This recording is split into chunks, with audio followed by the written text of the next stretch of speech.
Los temas que te interesan los escuchamos en Mesa de Noticias de Radio El Conquistador Concepción.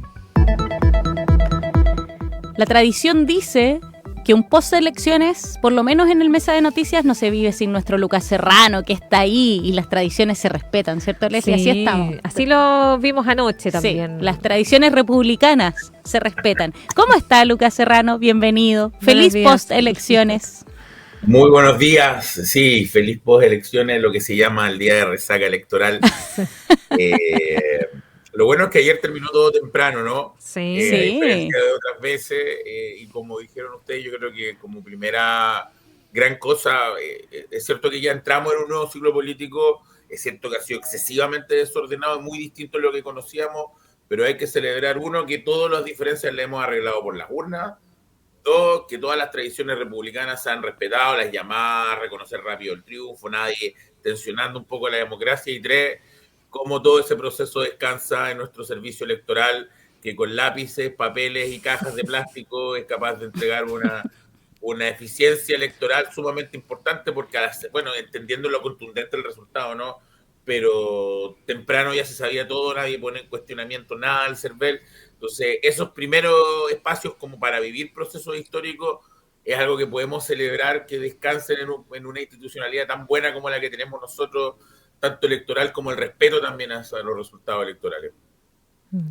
Ahí, Lucas, bueno, ya hemos tenido un par de horas para empezar a sopesar un poquito los resultados, que finalmente no sé si uno puede decir que van acorde también con lo que mencionaban los sondeos en la previa, un triunfo bastante holgado, histórico también el que consigue José Antonio Kast, lo mencionábamos también en los titulares, en todas las regiones también ganó, por supuesto, en el país, y también a propósito del voto obligatorio, con un bolso importante de votos sobre los 7.250.000 y fracción. ¿Cómo nos deja ahí también para el próximo ciclo con las cifras también que obtuvo José Antonio Kast?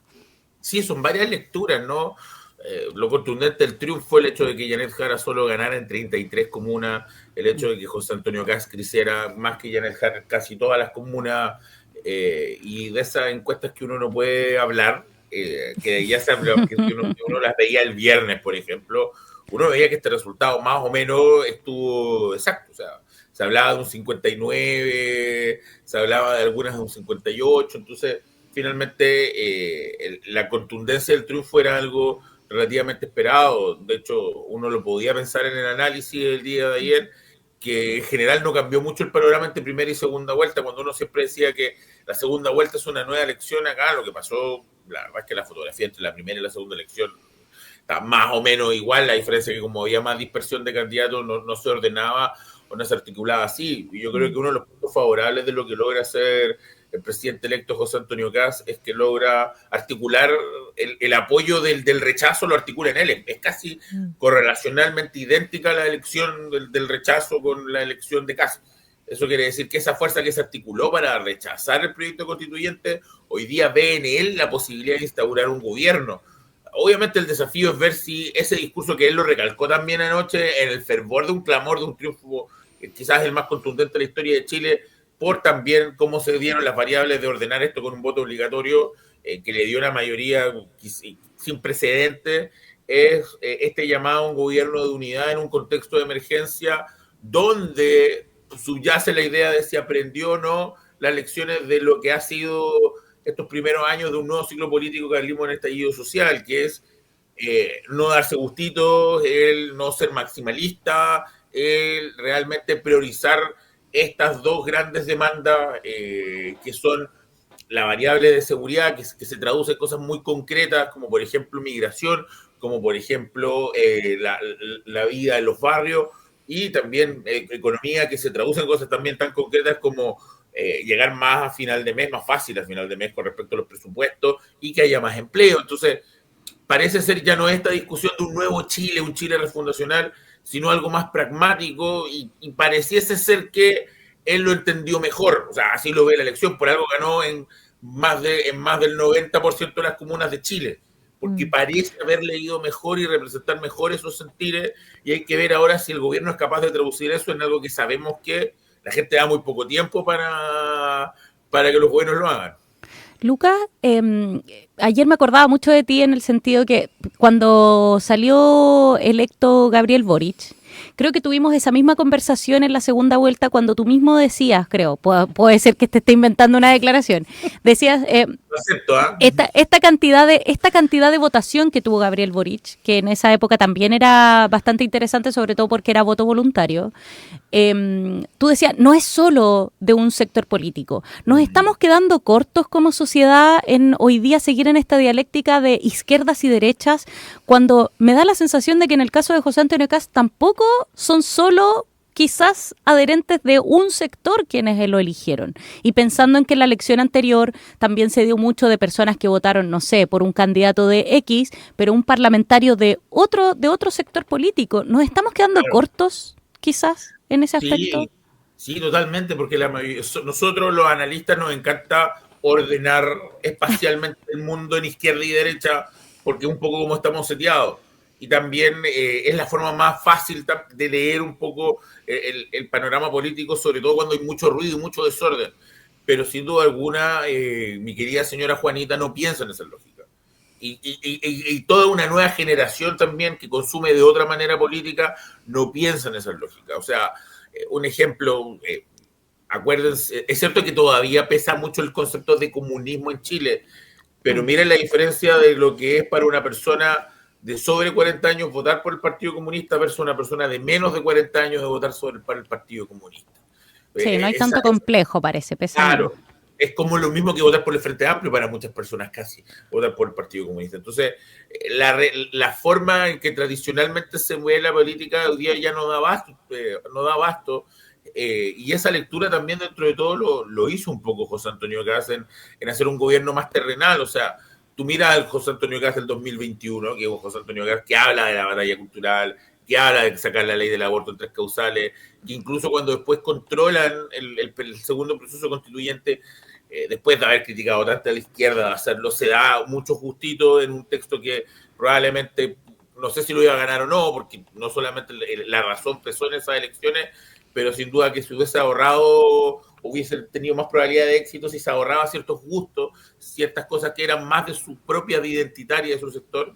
Y hoy día parece, a lo menos en el discurso, entender que son cosas más transversales. Él incluso en los debates muchas veces trataba de no responder cosas que sabíamos que él pensaba. Él decía, ustedes saben cómo pienso con respecto a las 3 causales, pero no decía que estaba en contra de las 3 causales, porque precisamente son esas cuñas, son esas cosas muy concretas que pueden mover un electorado hoy día, y que sin duda alguna es difícil creer que los que son como 7,5 millones de votos que terminaron votando el proyecto político de José Antonio Kast son de él. O sea, eso es una elección que lo hemos conversado acá, y ya a esta altura debe ser más que aprendida, sobre todo en consideración que él sube casi 4 millones de votos, sino más, entre la primera y la segunda vuelta, que esos son votos en teoría prestados, es cierto que probablemente los de Kaiser son muy suyos, y vemos también, si uno ve los trasvasijes de votos, también agarra mucho de la votación de Franco Parisi, en el fondo, que también vemos que esa idea del nulo no prendió tanto. Es difícil creer que eso es alguna mayoría que le tiene que dar una tranquilidad, porque probablemente, de hecho él tiene un plan que se llama Plan Semana Santa, probablemente mucho de la gente que votó, que pasó de casa a segunda vuelta, no sé si a Semana Santa le va a seguir teniendo paciencia.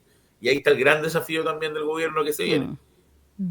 ¿Y qué te pareció ahí también, en ese mismo sentido, el discurso que dio José Antonio Kast, pensando que, claro, él se preparó también para era su tercer intento, obviamente él fue además en cada elección de menos a más, en la última cuando se enfrenta a Gabriel Boric, además todo lo que tenía que ver con temas valóricos, también con respecto a lo que tenía que ver con la dictadura, fueron parte de sus puntos débiles que en el fondo obviamente no fueron temas que no habló en esta campaña, que se concentró, como tú mencionabas, Luca, en lo más concreto, en tema de migración, de seguridad, también de economía, pero a ratos también la campaña fue bastante, lo mencionábamos acá, agresiva, confrontacional, y uno esperaría también que quizás el primer discurso que da después del triunfo, quizás fuera un poquito más como aleonando algunos temas, pero yo considero que fue bastante mesurado, con mucho llamado como a la unidad, destacando que iba a ser el presidente de todos los chilenos. En tu caso, ¿qué te pareció sus primeras palabras?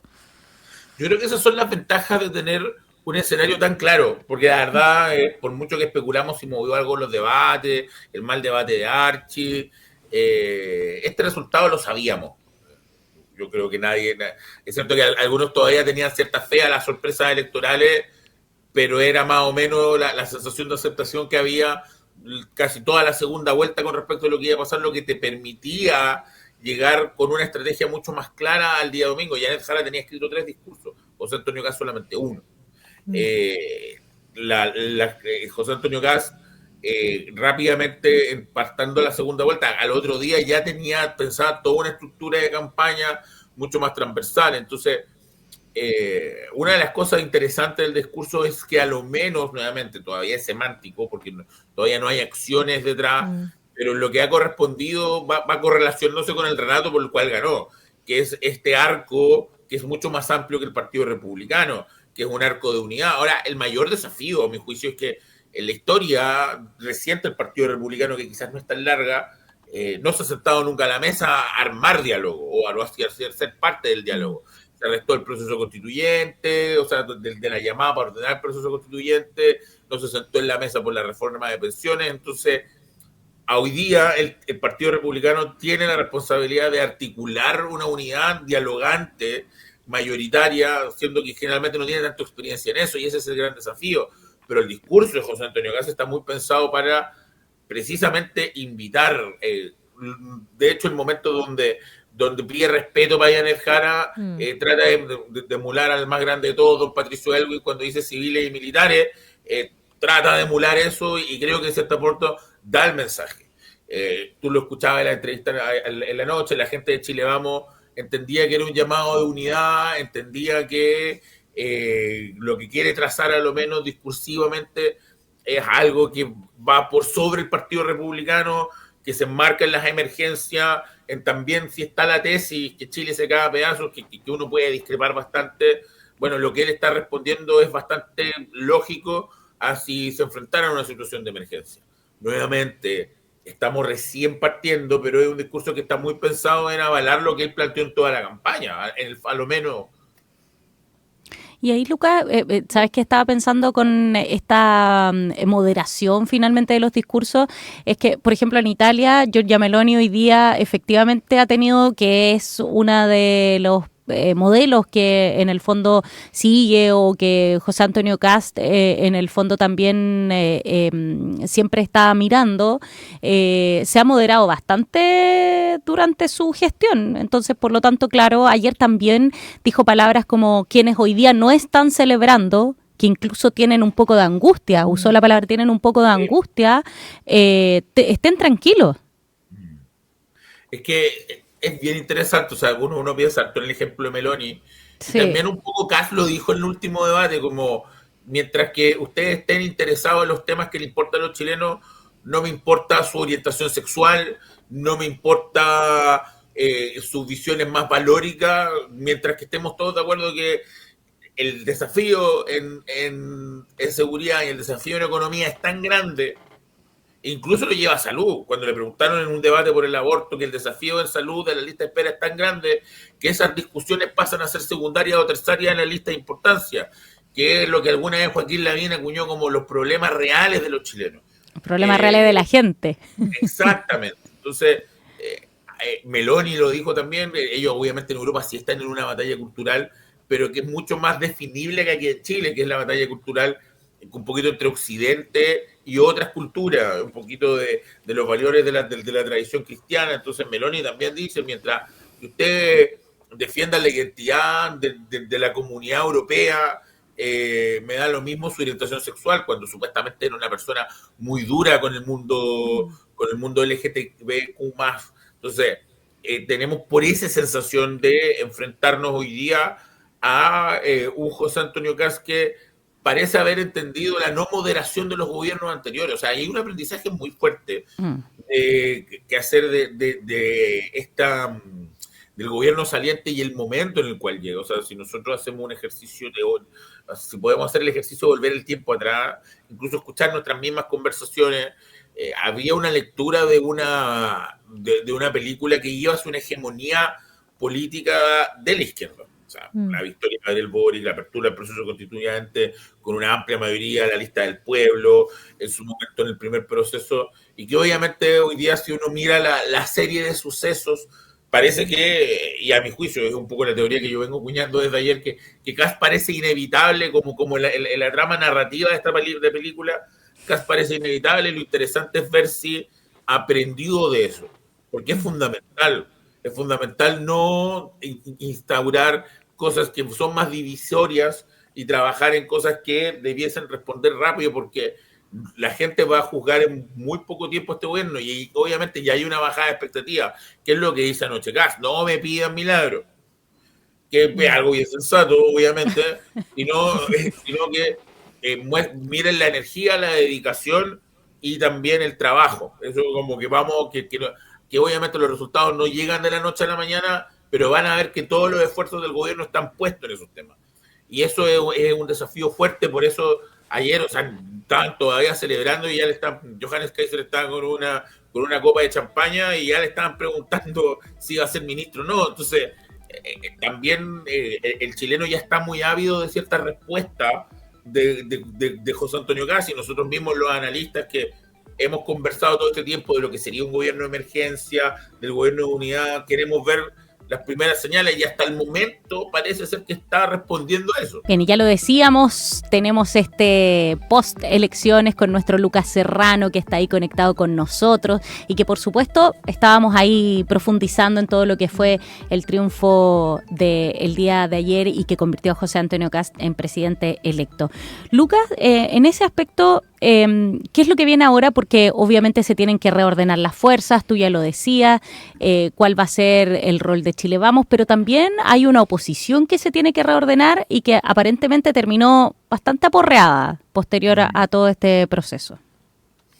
Sí, obviamente siempre hay datos que te permiten un poquito tener cierta esperanza. El crecimiento de Janet Jara igual es alto, ella como figura, y partiendo de la base que uno no puede atribuir esta derrota a la candidata. Yo creo que Janet Jara hizo lo más que pudo. Creo que no sé si habría un mejor nombre en representar el progresismo en cuanto a resultados, y sin duda alguna arriesgó y apostó todo lo que pudo en una elección que a todas luces era difícil. Yo creo que el mea culpa es claro, sobre todo porque la transversalidad del triunfo de José Antonio Kast es muy amplia. Hay una tesis que lo plantea Francisco Vidal, entre la primera y la segunda vuelta, es cómo la izquierda perdió el voto popular. A Kast le va mucho mejor en las comunas rurales, a Kast le va mucho mejor en las comunas más vulnerables, a Kast le va mejor en los lugares con menor escolaridad. Entonces, sin duda alguna,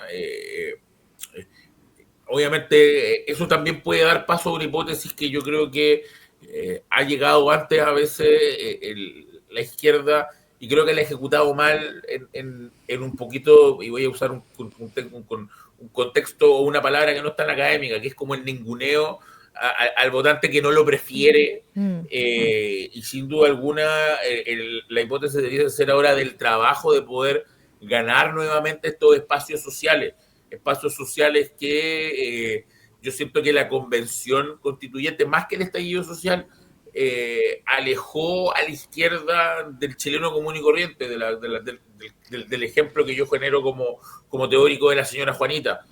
La discusión fue tan identitaria, progresista, woke de la izquierda en cierto momento, que parece hoy día no resonar con el Chile común, y sí lo logra José Antonio Kast. Nuevamente, en algo súper mundano, no bajándole la prioridad a este concepto mundano, pero algo terrenal, como es seguridad, como es empleo, y que también en menor medida Franco Parisi lo leyó algo. También es el trabajo hoy día de la izquierda, el mea culpa que tiene que hacer el Frente Amplio, del manejo político, también de esta coalición que era Frente Amplio Partido Comunista, sobre qué ha pasado desde que la última vez que ellos tenían la hegemonía política, de para poder encontrar su guía con estos resultados y cómo trabajan al futuro, o sea, en este nuevo marco político, en voto obligatorio, cómo hoy día el progresismo, que se juntó en todas sus formas, desde la democracia cristiana hasta el Partido Comunista, y solamente fue capaz de esto, o sea, la peor derrota a nivel porcentual de la izquierda históricamente, y también ver si son capaces de entrar en la discusión de ser el mayor adversario del presidente José Antonio Gas, porque José Antonio Gas, hay varias razones por las que hoy día es presidente de la República, pero una muy importante también es que durante los últimos 4 años se vio como el contrapeso del presidente Gabriel Boric. Obviamente hay que entender cómo funciona este votante obligado, este votante que no se mueve en las lógicas de izquierda y derecha, y quizás la izquierda confiaba mucho en un elector que sí se moviera en esas lógicas de izquierda y derecha. Entonces el aprendizaje es importante. Obviamente también Janet Jara es la derrotada más votada de la historia de Chile, y eso también yo creo que la pone en la conversación de que algo más va a tener que hacer ella que simplemente ser recordada como una ex candidata presidencial. Ahí también y te iba a preguntar hacia ese punto, Lucas, porque claro, más allá de los porcentajes, de todas formas, se ha destacado, claro, Janet Jara no es una figura que viniera hace años resonando, de hecho, pese a haber tenido un rol en el segundo mandato de Michelle Bachelet como subsecretaria de Previsión Social, ella ahora como ministra del Trabajo, en esta administración es cuando logra un impulso mucho más público, logra también la primera candidatura, entre comillas, competitiva también del Partido Comunista, gana una primaria. ¿Cómo eso puede pesar también en un reordenamiento de fuerzas y cómo ella también no sé si debería aprovechar también bolsón de votos conseguidos? 5 millones tampoco es una cifra de menor de personas que igual la prefirieron, y cómo esto podría reordenar también el tema de qué pasa con el Frente Amplio, esta renovación que se venía, que este era como el lado de la izquierda de los jóvenes también, y que en el fondo llegan al poder también con Gabriel Boric. Sí, obviamente, yo creo que una de las cosas que sí le pesó a la candidata que se asocia a ella, a pesar que no es necesariamente su culpa, o uno podría decir si algo de eso es la mochila del Partido Comunista. Uno escuchaba en muchos relatos antes de votar que yo no voy a ir por una comunista. O también se escuchaba en los relatos ayer de Victoria, le ganamos al comunismo. Entonces, cuando obviamente uno sabía que en la práctica no era tan así la conversación, sino era una lógica mucho más de conglomerado, pero uno ve que esa mochila de ser parte del Partido Comunista, además un partido comunista que solamente en el último tramo fue relativamente ordenado, pero acuérdense que varias veces nosotros conversamos de cómo Lautaro Carmona no la estaba ayudando mucho a Janet Jara en muchos momentos de este proceso. Entonces, yo creo que hay una conversación más allá de no haber ganado, si va a continuar en esa casa política, donde además yo vi a Janet Jara, y se vio a Janet Jara muy cómoda con Paulina Bodanovic y con el Partido Socialista, donde algo mismo dijo ayer Paulina Bodanovic, que en la izquierda en este momento nos faltan líderes, que nos sobran líderes, perdón. Entonces, Janet Jara, sin duda alguna, quizás va a representar una contratesis, porque ella, incluso el día de ayer, cuando ya todo parecía estar echado, también trata de mantener una distancia con el gobierno. Fue muy dura con el gobierno, yo lo entiendo desde la estrategia electoral, para romper un poco la narrativa de continuidad versus cambio, que no le resultó tanto, pero no hay quizás, por mucho que fue ministra, ojo, quizás va a también representar otra tesis más autoflagelante, mientras que quizás Gabriel Boric va a presentar un espíritu más autocomplaciente de lo que se hizo durante ese gobierno. Entonces va a ser interesante el mea culpa, porque uno mira la campaña de Winter, por ejemplo, y uno no ve mucho mea culpa del Frente Amplio, que es el partido del presidente y probablemente el partido más importante del gobierno, sino a rato uno pensaría que Winter venía desde la oposición a hacer campaña. Entonces hay que ver si el Frente Amplio hace un mea culpa. Yo creo que van a ser un poquito más autocomplacientes, mientras que Janet Jara y el socialismo democrático, yo creo que ya también van a ser un poquito más autoflagelantes con respecto al desempeño del actual gobierno. Sí, había leído Sí, había leído por ahí en una columna del fin de semana si acaso estábamos ante el surgimiento del jarismo. ¿Crees tú que podríamos avanzar hacia allá? Porque también estaba recordando la anterior derrota cuando se compitió ahí Sebastián Piñera con Alejandro Guillermo. Alejandro Guillermo, la verdad es que desapareció el mapa político posterior a esa derrota también. Sí, yo creo que hay algo de, obviamente creo que le falta algo más de consistencia todavía como para llamarlo como una línea, pero sin duda yo creo que van a empezar a, sobre todo en estos momentos que la izquierda tiene que empezar a preguntarse por qué la derrota, van a empezar a gravitar a figuras que mantengan el buque flotando. Y lo vimos también en el momento, porque hace muy poco tiempo atrás era la derecha la que estaba desarticulada, la que estaba en el piso, la que no tenía por dónde, y lo que logró fue, aferrándose a ciertas figuras, logró mantenerse a flote. Y hoy día ponerse en una posición de hegemonía política súper importante, entendiendo lo que siempre repetimos después de todas las elecciones, que es que las mayorías son circunstanciales. Y yo creo que la izquierda va a pasar eso hoy día, que va a gravitar hacia figuras importantes que lo sostengan con vida en este proceso tan difícil. O sea, van a tener que gravitar a esas figuras para sobrevivir y para poder posicionarse siendo una oposición donde también van a haber otros actores como Franco Parisi que les va a querer quitar el rol de ser la principal oposición. Ahí va a ser súper interesante porque en algún momento durante este año también, que pareciera que ha sido largo desde la perspectiva electoral, Leslie decía, bueno, José Antonio Caz ha sido candidato muchos años.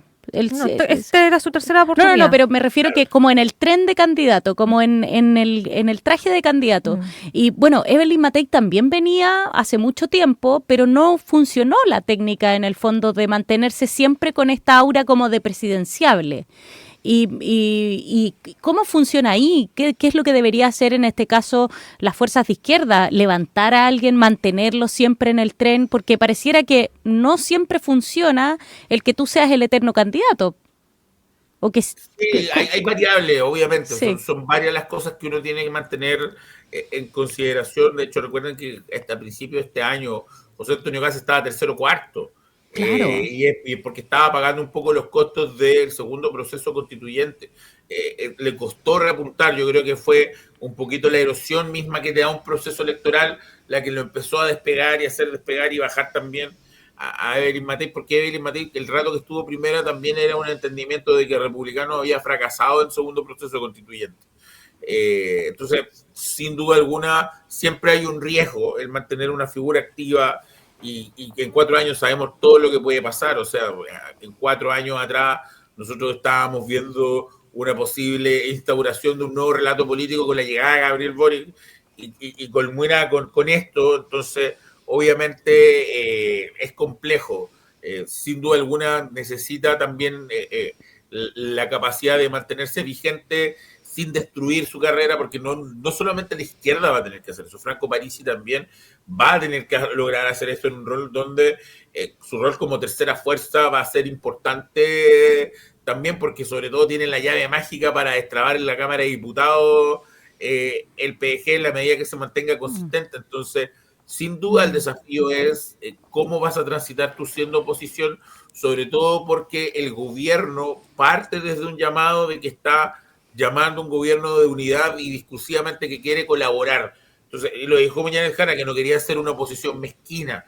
Yo creo que hay un gestito en la acusación constitucional contra el ministro Pardow, donde por ahí hay un intento de ver si podemos cambiar las lógicas que llevan siendo efectivas en los últimos años, no muy efectivas, sino que llevan siendo un poquito la lógica del juego político en los últimos años, con constantes acusaciones constitucionales, con oposiciones muy destructivas, y hay que ver hoy día si eso cambia, porque obviamente está el miedo también de lo que fue el estallido social, y quienes también fueron parte en fomentar esa idea del estallido social, y sobre todo porque es muy curioso escuchar a Yanet Jara hablar del estadista Sebastián Piñera, por mucho que a mí me encante, esa idea te demuestra, es un signo de los tiempos totalmente, cómo ha evolucionado todo, y hay que ver cómo se traduce eso en la práctica. O sea, van a descansar de mí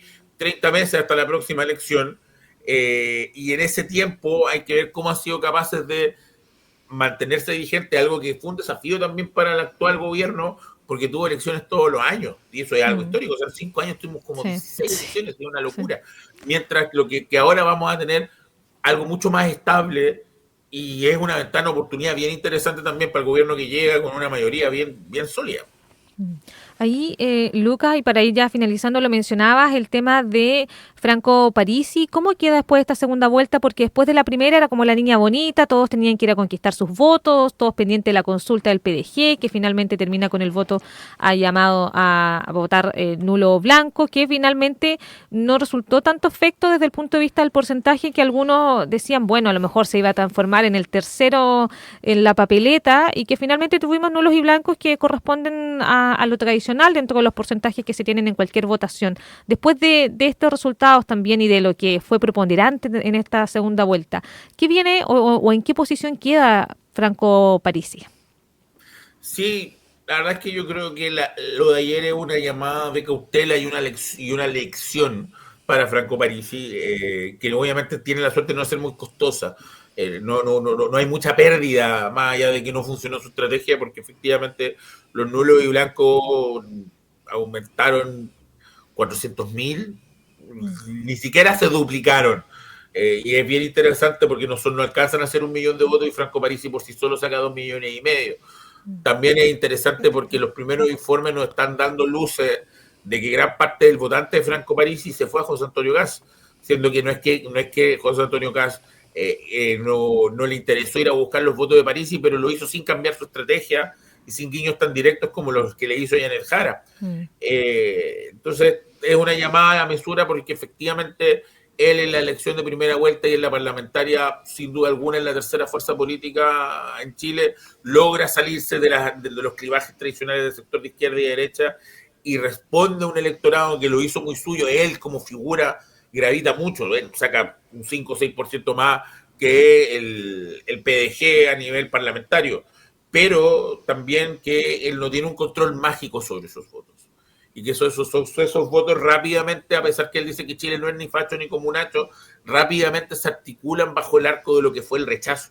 Entonces hay ciertas definiciones políticas detrás del PDG, y ahí la mesura, por ejemplo, de repente de las declaraciones de Pamela Giles, que aun cuando fue súper votada y es la diputada más votada del PDG, no necesariamente eso quiere decir que su narrativa, donde decía que eran los dos candidatos neoliberales o que iban a ser súper mezquinos con José Antonio Kast, uso otras palabras claramente, quizás no clavan tan hondo, y hay más cercanía de lo que se cree con el votante de José Antonio Kast. De hecho, hay gente que plantea que el perfil del votante de Kaiser y el perfil del votante de Parisi era muy parecido, la diferencia es que el de Kaiser era mucho más ideológico nomás. O sea, esa era la única gran variable determinante. Entonces, es una llamada a la mesura, insisto.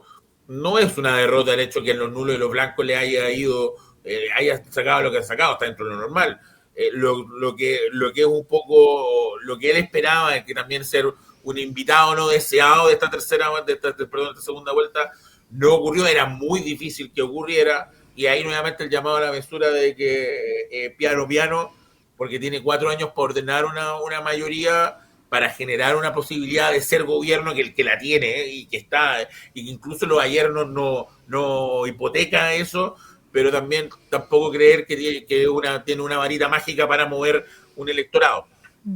Ojalá que sus parlamentarios se queden en el partido de la gente, sí. Creo que esa es como la prueba de fuego, que se mantengan ahí los parlamentarios. Sí, que queden ahí, no ocurra como en este proceso. Lucas Serrano, nuestro columnista también ahí, docente de la Escuela de Gobierno de la Universidad de San Sebastián, cientista político, tiene todas las medallas, por eso siempre está con nosotros, es un clásico ya de clásicos en nuestra mesa de noticias. Venimos, pero todo este tren de elecciones lo hemos vivido con nuestro Lucas Serrano. Sí. Pero no te quepa duda que te vamos a seguir convocando para que hablemos de política, Lucas, porque el primer año de instalación siempre trae sus cositas. Sí, vamos a tener nombres de ministros, o sea, va a ser un enero muy movido. Muy movido, así que no creas que vas a ir a los cuarteles. Señal, aquí estaremos. No creas que te vas a ir a los cuarteles de invierno, no nos vamos a ver en 2028. Muy bien. Lucas Serrano, cuídate, que tengas buena semana. Luca. Buena semana. Igual.